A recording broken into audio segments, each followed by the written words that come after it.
Well, there was a young man by the name of Aldi Adalang. He lived in Indonesia, and as a 19-year-old boy, he was employed as a fisherman.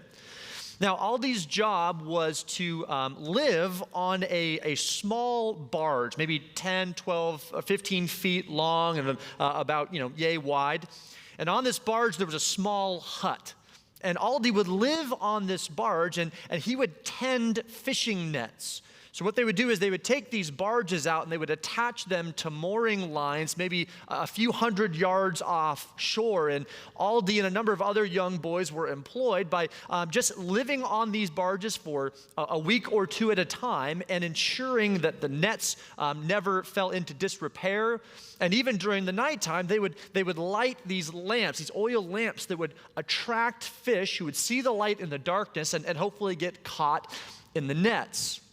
This was Aldi's job, and he did it for many years. And on one particular evening, a storm came out of the Gulf. Excuse me. There's nothing to be overly concerned about. As a fisherman, this is something that Aldi had experienced many times before. He didn't think too much of it. So the next morning, he woke up and he kind of just did his normal routine, and then he went out to survey any potential damage to his nets that he might have to repair the next day. But as Aldi poked his head out of his small little hut, expecting to find his nets and his other fishermen, he found absolutely nothing. To his dismay, he found that in the night, his mooring line that tied him to the buoy had been cut or somehow had come untied, and he found himself in the middle of the ocean surrounded by nothing but 360 degrees of blue, featureless horizon. Now, he was obviously distraught by this, but there was nothing he could do. He was caught in the current, and he was being taken into, kind of by the trade winds, out into the middle of the southern Pacific Ocean. And he absolutely had no choice but to do his best but to survive. And now, he didn't have any nets, but he had a few meager supplies that he was able to use to catch a couple of fish. But his water had run out, so he had to resort to literally drinking his own sweat. He would have to wring out his clothing, and it was pretty disgusting, but it was better than drinking the seawater, which would have killed him. So he continued day after day to fight to survive, and at some point, weeks into this ordeal, he began to lose hope, and he even considered taking his own life. He thought it would be better to have a relatively quick and painless death of drowning than it would be to die slowly of starvation and just exposure to the elements. So for over 2 months, Aldi was adrift at sea. And before he was rescued right off the coast of Guam, he had drifted nearly 1,800 miles from his home.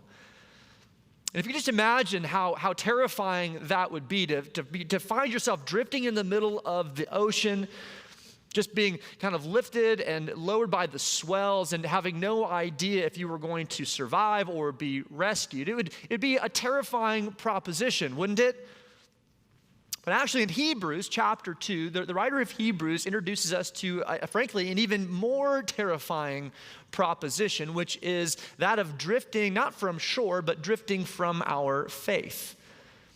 The writer of Hebrews continues his discussion, and he issues what is going to be the first of 5 to 6 warnings that he's going to offer throughout the course of this letter, or this sermon, as some people have called it, to his audience. As you might remember, the writer of Hebrews has been trying to shake us out of complacent attitudes when it comes to who Jesus is particularly, and whether we are listening to him and placing Jesus in the appropriate place in our life. And if you have a Bible today, we're going to work through the first few verses of chapter 2, where the writer of Hebrews says this. He says, "Therefore, we must pay greater attention to what we have heard, so that we do not drift away from it." Now, the writer of Hebrews sees a problem in this church, or in these churches, and it is that they are drifting away from something. Now, specifically, this something is what we have heard. What we have heard refers to the message of the gospel. It is the hope that they have received. They have believed the message about Jesus. They've become Christians, many of them Jewish converts, and they heard this message. But we know that at some point along the way, they began to drift from it. And the writer of Hebrews is issuing them a warning. He's saying, hey, you might not see it, you might not realize it, but you are drifting away from what you have heard or what we have heard. Now, drifting is such a subtle thing, isn't it? You know, by definition, it's subtle, it's slow, and it is silent. We don't know, frankly, that we're drifting, which is why the writer of Hebrews is sounding the proverbial alarm, because that's how drifting works. You know, there's a famous scientist. He was, as a young child and as kind of a young man, he was a believer, just like you and me, perhaps. He had a deep Orthodox faith. But later on in his life, he eventually abandoned that faith. And in fact, this scientist is someone you might know, but let me just read you what he said about his story.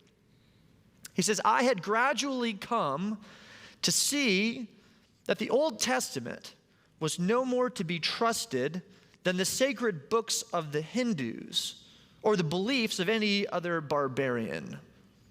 It was written by a man named Charles Darwin. Did you know that in his earlier life, Charles Darwin was an Orthodox Christian? He was educated at a Christian university. He was raised in a church, many biographers believe. Yet even by his own words, he says, I gradually came to believe something different. I slowly and maybe silently drifted away from the faith. Which is, it just kind of leads me to the question, like, why is it that we drift? And maybe you've been in a position, maybe in your life at one point or another, you've drifted away from the faith, and maybe you've made a decision to come back, or maybe you're in that position today where you're like, yeah, I'm here, but I have long since drifted away from what I used to believe. Or maybe a family member or a friend that's experienced that.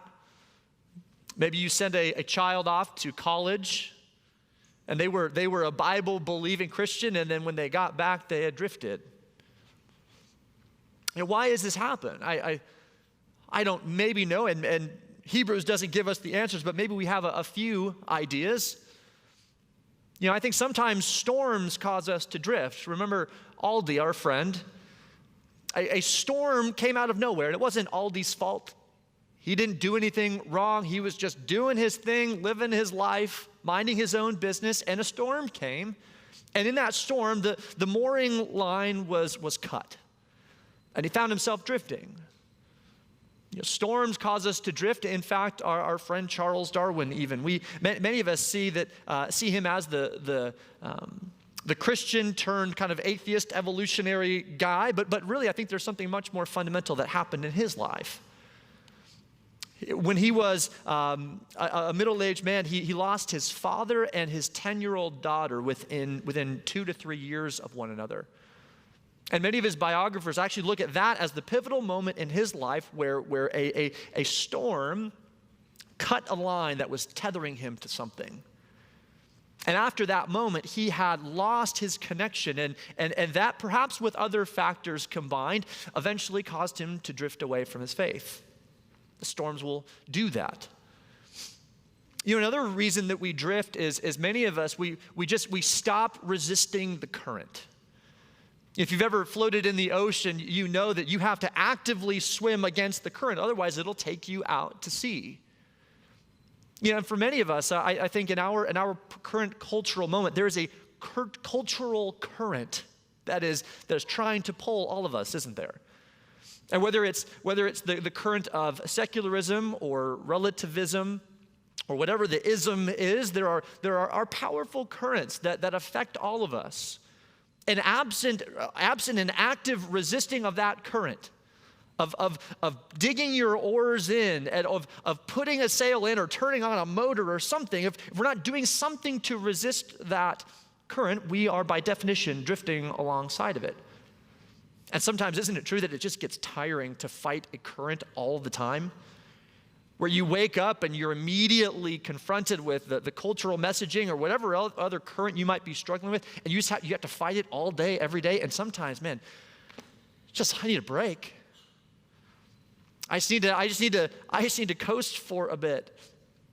And what happens is we drift. And finally, one of the things that also causes us to drift is that we lose sight. This might be connected to the other two, but we lose sight of a fixed reference point. You know, when you are near the shore, you can very quickly perceive that you are drifting because you had a fixed reference point and it was there and now it's there, which means I've moved. But sometimes it feels like we're just out in the middle of a featureless ocean, and we're just wondering which way to go, and we lost sight of the truth of the gospel. We've lost sight of who Jesus is. We've lost Scripture as our reference point, as our fixed point where we always know that never changes, and we drift. And that's the problem with these believers that are being addressed in Hebrews. They're drifting from the truth that they have heard. They're drifting from the gospel, and it's slow, and it's steady, and it's silent, and it's deadly. And the writer of Hebrews is sounding the alarm. And he says this, he continues in verse 2 through 3. He says, "For if the message declared through angels was valid, and every transgression or disobedience received a just penalty, how can we escape if we neglect so great a salvation?" Now, what's he referring to here? Let's take this in turn. Verse 2 is referring roughly to the Old Testament. And we talked about this last week where in the worldview of particularly the New Testament writers, we learned that the angels are the ones who actually delivered the law to Moses, right? At least it was through angels that the law was given. And so when we think about angels, we're automatically supposed to associate the law with that. And so we're asking here to go through kind of a broad history lesson of the Old Testament. And he says, remember Israel. Remember how in the desert and in their youth, and also really throughout all of Israel's history, they disobeyed the law. And what happened? He said that they received a just penalty, or the literal Greek is a just reward for their disobedience. And so we could look at the exiles. We could look at the various things that happen in the book of Exodus, for instance. And we see here that Israel consistently receives the just reward, the penalty, the just penalty for their disobedience. And so then he continues into the New Testament. He says, okay, well then if that was true of them, of Israel, of our ancestors, basically, how much more so will it be true of us today? He says, how can we escape if we neglect so great a salvation? Now, this is a disturbing passage for me. Mind you, he is writing to a Christian audience. And though they have gone astray, we have to ask ourselves, well, what is he talking to when he says the word escape? What conclusion are we to draw? And if you, like me, when you first heard this word, and maybe before you thought about the implications, if you thought something pretty severe, I think you'd be right.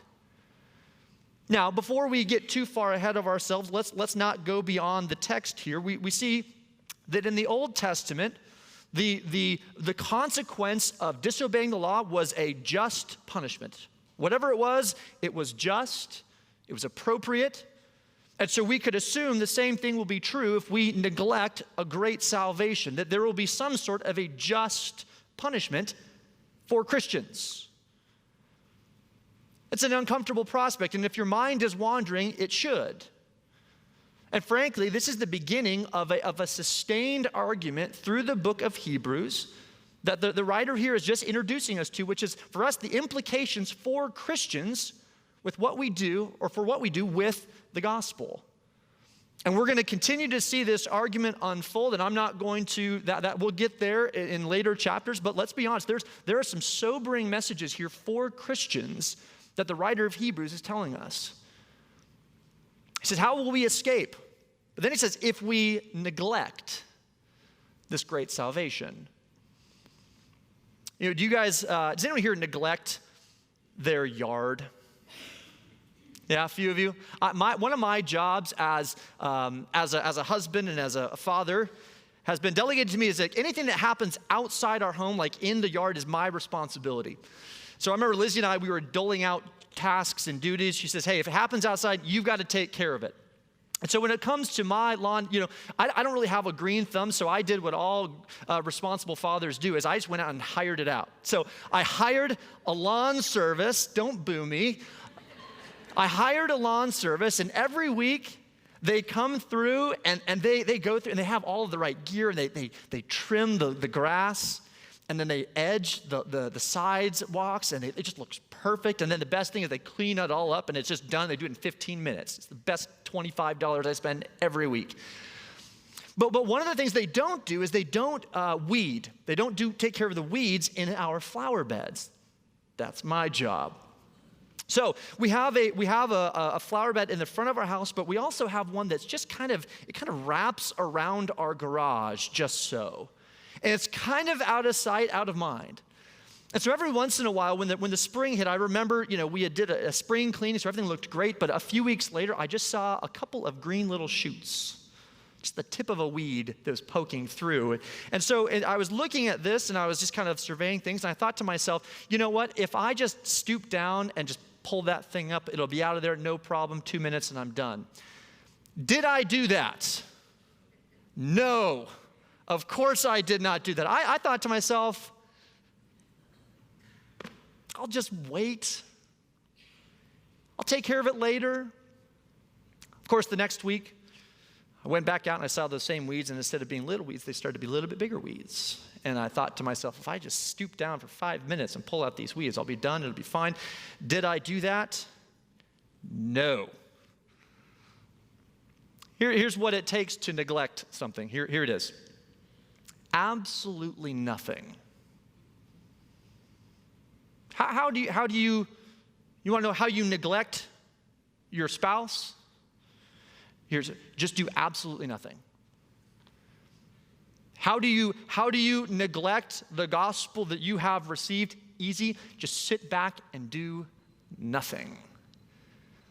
By the way, how do you drift from your faith? What does it require of you? It requires that you do absolutely nothing, and you will drift. Because there's a current. There are winds that are going to do all of the work for you, and they're very happy for you to sit back and do absolutely nothing. And precisely this is the issue.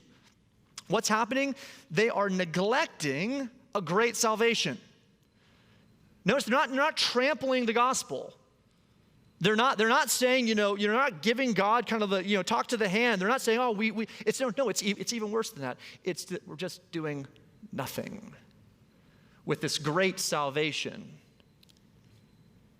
He says this great salvation was first declared through the Lord, being Jesus, right? He's the one who brings the good news. He inaugurates the kingdom with his life and his death and his ministry and his resurrection.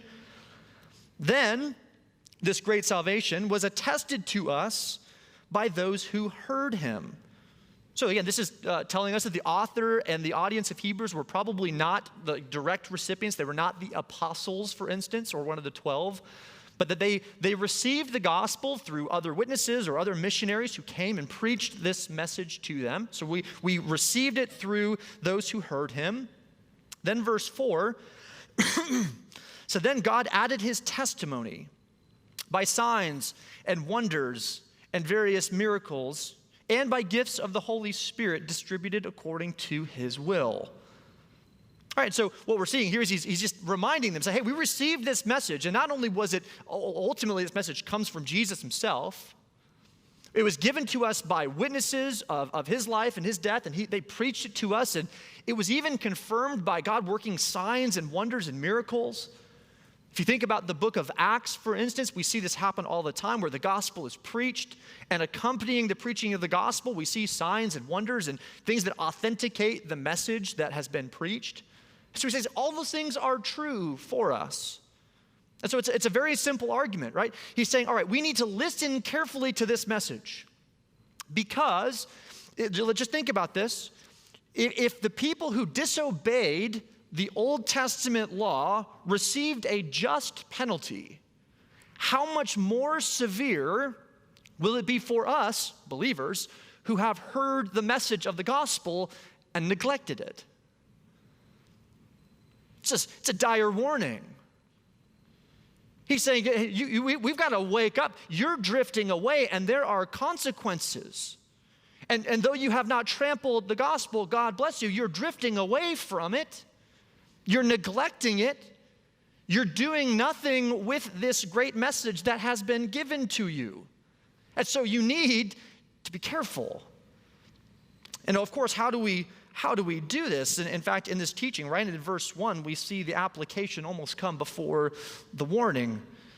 Back in verse 1, Hebrews says, therefore, right? Therefore, and what is therefore for? It asks us to think about what's come before it. So that's all of chapter 1, right? Where we're asked to listen to Jesus. Let me tell you all of the 7 things about Jesus from the Old Testament. There are all these lessons. So he says, in light of all of that, in light of who Jesus is, we must pay greater attention. Now, the better way, and this is a little clunky in English, and we would translate it different, but really the best way to say is, we must pay greatest attention. Like when it comes to the gospel, greatest attention must be paid to this message. And then when it says attention, he's not just saying, okay, just take notice of it. Attention has the effect of saying you need to be following, you need to be applying, you need to be obeying this message to the greatest extent possible. It's an extreme word, and we don't really have a great phrase in English that captures the importance of this. It's almost like he's saying we need to be totally, weirdly obsessed with the gospel. We need to be so consumed with the implications of who Jesus is that it's like guys, just take a chill pill. He's like, no, that's what you need to be. That's what it looks like. He says you have to pay greatest attention to this. Why? So that we don't drift. Again, drift is a maritime word. It's a nautical word. And so when we think about this as Christians, some of us, if we were trying to kind of apply Christian speak to this, we would say we need to persevere in the faith. And that's true here, but there's also another maritime expression that I think is so appropriate for this discussion. And it came out of the 1700s and 1800s, where back in the day when they would sail ships, they were wooden ships, and they were made with cloth sails. And if you've ever seen those pictures or movies, you know that there's lots of rigging and lots of ropes. And there was an expression that sailors coined way back in the day, and it's so simple, yet it's so descriptive, and it's the term hold fast. If you ever see an old sailor, or even Navy guys now will do this, they'll get it tattooed on their hands, right on their knuckles. Hold fast. That was because if you were a sailor, and if you found yourself in the middle of a storm, you had to do what? You had to hold fast to something. Because if you didn't, you were going to get swept off your ship. You were going to be drifting alone in the ocean, and you were going to assuredly die. And so you can almost imagine when you had these ship crews and they were fighting in these storms, or they were going through difficult circumstances. You had these sailors come beside and say, "Hold fast. Hold fast to that lifeline. Hold fast so that we get through this storm or this situation." And that's precisely the message that Hebrews is trying to convey to us as believers. He's saying, hold fast to the message. Hold fast to what you have heard. Don't neglect it. Don't approach your faith. Don't approach Jesus with a sense of complacency, because there are dire consequences if you do. And yes, this is a message to Christians. So if you are a Christian, this is the message. Hold on to Jesus. Because if there were just consequences and penalties, and really the literal is just rewards for disobedience in the Old Testament, There are just rewards for disobedience in the New Testament. And so he's telling us, he says, realize that you're drifting and hold on like your very life depended on it, because it does. When we were talking about Aldi a few minutes ago, I mentioned that he had drifted almost 1,800 miles. I think it was 1,767 miles away from his home. And he was rescued by a tanker called the Arpeggio. And there's just an incredible moment. It was actually captured on film where Aldi was plucked from the sea. His boat was maybe 100 or 2 yards from the ship, and he jumped into the ocean. And the sailors dropped him literally a lifeline. And just how tight he's holding on to that. He's not letting go because he knows that this is his great salvation. He knows that these sailors and this ship can do for him what he could not do for himself. He was holding tight because he realized this was his great salvation. He was not going to be complacent. He was going to hold fast to his hope. In fact, there's just a fascinating anecdote from this story. The news found out about about how he was rescued in his story, and so news outlets from all over the world picked up the story back just in 2018, in fact. And they asked him, they said, Aldi, how did you find time, or how did you find the kind of the will to survive? And he had shared with him, he said, hey, a few times I was really questioning that, but he said something that's just so simple. I think it's such a beautiful illustration of what this means. He said, you know what? One of the things that kept me going was my parents, he said, they gave me a Bible. And he said, as I was stuck on my barge and just out in the middle of the ocean, he's like, I just kept reading my Bible. And he said it did two things. He said it kept me sane, but it also gave me hope. Now, that's perhaps a simplistic explanation, and let me just caution us. We can read the Bible and still drift, but I think that the picture is still so clear that what kept Aldi moving forward, what kept him in a place of hope, was that he was able to see Jesus. He was able to realize that these words pointed to life, and it kept him going literally from dying a physical death. And I think the same is basically true on a spiritual level for us. Yet what does it mean to hold fast? It means we realize that we hold to the gospel. We hold fast to Jesus. We continue to diligently seek him through the word and through pursuing him in our prayers. We hold fast. We will never fall guilty of being neglectful of this great salvation. So, are you drifting? Have you experienced things in your life, and maybe they weren't your fault? And you've been getting battered by storms, and maybe in those storms, maybe you just let go of that lifeline.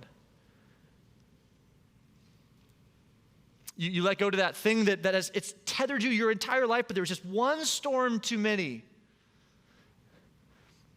Have you stopped resisting the current of our culture? Have you just given up, and maybe it's just you're just tired, and it's not because you hate Jesus. It's just so much, and I just got tired, and I started to drift with the current. Or maybe you have lost sight of your reference point. You've begun to look elsewhere for your source of land, like your lighthouse, as it were. And you've drifted because not because you're again trying to, but you've just lost sight of where you need to be. Now, the invitation of Hebrews is so beautiful. It's to hold fast. It's to break us out of complacency. And for Aldi, when he was rescued by that ship, he had to swim to the ship. He had to climb up a ladder.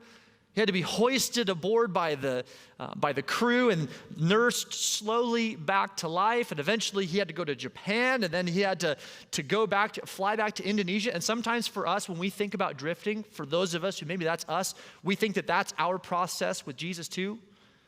So, man, I've drifted. I've got to do all of these things. I've got to say all the right prayers. I've got to do all of the right penance. And maybe then Jesus will let me back. But that's not the great salvation that we find in Scripture. The great salvation that we read in the gospel is that God is never far away from us. Is that he actually wants us to acknowledge that we've drifted and to reach out our hand. And I love what Acts says. It says God is never far away from any of us. And so if you have drifted, there's good news for you. It's that Jesus asks you, just reach out, I'm here. If you are holding fast, let me encourage you to continue to hold fast. You have to persevere. That's one of the great messages of Hebrews, is we have to persevere in the faith. Not because we're trying to earn God's salvation or because we're afraid of the consequences, but because we want to hold on to Jesus. And so for us, whether you are a drifter today or whether you are holding fast, let me encourage you. Jesus is here. He is close to you. He desires you to hold on to him. Let's bow and pray this morning. God, we thank you for really the two parts of this teaching. First of all, for the warning. God, myself, I need to be continually reminded of the consequences of how I choose to live out my faith. God, for all of us, we have a decision when it comes to deciding who you are and how we are going to live accordingly. And so, God, I appreciate that in your word we find truth, and part of the truth today that we see is a warning for all of us who would claim salvation. The warning is, of course, not to neglect that salvation, not to drift from the gospel. And God, we do that in many ways and shapes and forms. We've all been in that position where we have drifted.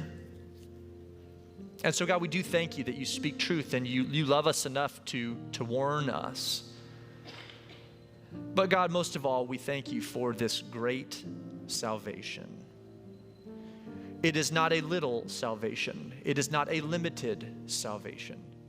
It is not a transitory or fleeting salvation. It is a great salvation.